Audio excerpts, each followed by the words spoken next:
Hi, I'm Christy Dosh, or as some of you might know me, the Sports Biz Miss. And I want to talk to you today about one of the questions I get the most from people who are looking for a job in sports. It usually goes something like this: I want to work in sports, how do I get a job? As you can imagine, that is a rather broad question. I could probably write an entire book to answer that question, and that's why it's not a great question. That's not the question you want to throw out there when you finally get that chance to interact with somebody in the sports industry. Maybe it's somebody in the position that you would like to be in one day. So I want to give you some tips for some better questions you can ask instead. And it's going to depend on whether you've got FaceTime with this person, you're emailing them, or maybe you're trying to interact with them on social media, because obviously the time constraints are going to be a little bit different. Ideally, you've got FaceTime with this person. And if you've got at least a few minutes, the question I would ask instead is, how did you get your first job in sports? It's a great question because you can learn a lot. Maybe you'll learn a tip or a trick that'll help you get your first job in sports. And it allows the person to talk about themselves. Most people like to talk about themselves, so it's a great sort of icebreaker. And it also makes the conversation more about them and less about what they can do for you. You don't want to have that initial first impression where all you're doing is meeting somebody and immediately asking them to do something for you when they don't even know you or anything about you. So I would ask how they got their first job. If you've got time, you could follow that up with, how did you get to your current position? And hopefully they can take you sort of through their career path and let you know some of the things that worked for them and how they've been able to advance up in their career. If you're doing it by email, sort of similar, you can ask them how they got their first job in sports. I would not ask the follow-up question in that initial email. It's too much for somebody to have to respond to how did I get my first job in sports, and also how did I get the job I have now. I mean, that's asking somebody to write pages if they've been in their job for very long. So I would stick with just how did you get your first job in sports?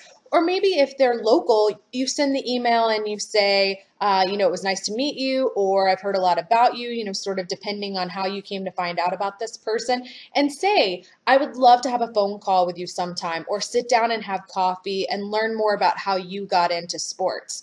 Not everyone is going to grant you that opportunity, but I think you'd be surprised how many people will say yes. It's also a great opportunity to ask them, can you shadow them for a day? If it's somebody local or somewhere that you can reasonably get to, absolutely ask them if you can shadow them for a day. You would be surprised how many people would say yes, because honestly, most of us don't get asked that often to be shadowed.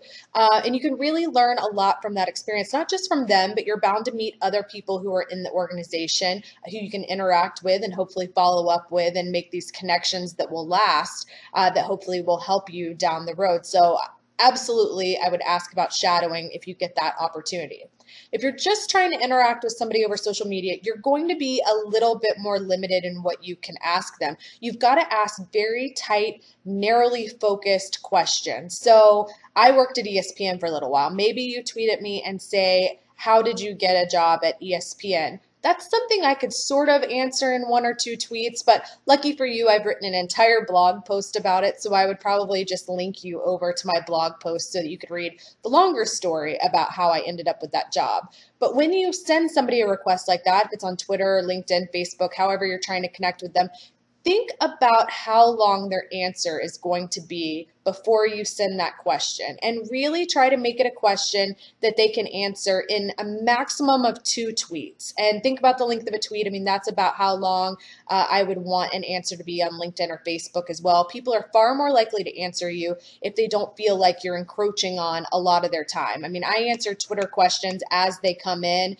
Email questions can take me a little bit longer because you're probably asking me for more. You're asking broader questions, or maybe you're asking 2 or 3 questions. I'm going to flag that email and answer it when I have a chance, which might be next week, it might be next month, it might be 6 months from now. It really just depends on my job load. And that's why those face-to-face interactions are obviously the best. You've got the person right there in front of you right now to ask the questions, but we don't always have those opportunities. So sometimes we have to rely on email and social media, and certainly you can make amazing connections that way.